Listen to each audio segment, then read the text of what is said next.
छत्तीसगढ़ से लेकर के केंद्र और केंद्र से लेकर के पंचायत के कुछ सरपंच तक के एके पार्टी के सरकार हवय। ओकर बाद भी राजिम के जिन मेला हवय वो मेला में खाना के कमी हो गए हवय।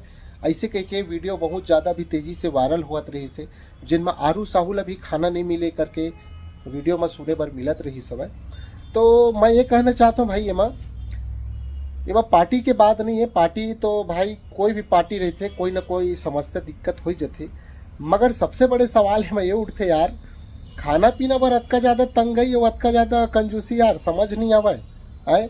वो भी हमारे छत्तीसगढ़ के बेटी, हमारे छत्तीसगढ़ के गौरव आरू साहू के भी नाम आत रही सब तेखर पाइक कहता हूँ भाई मैं। हाँ तो एमा ना कहाँ तक सही है और कहाँ तक गलत है, का सही में खाना कम हो गई रही से, कमी हो गई रही से, तो एला कमेंट में बताहूँ।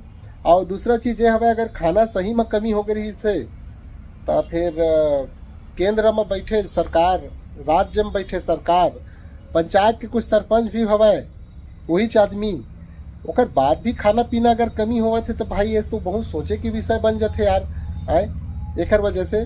ठीक है, तो कमेंट करो चलो भाई कि सही बात है कि गलत बात है, खाना की कमी होए हवे ऐसे सुना था तब। ठीक है।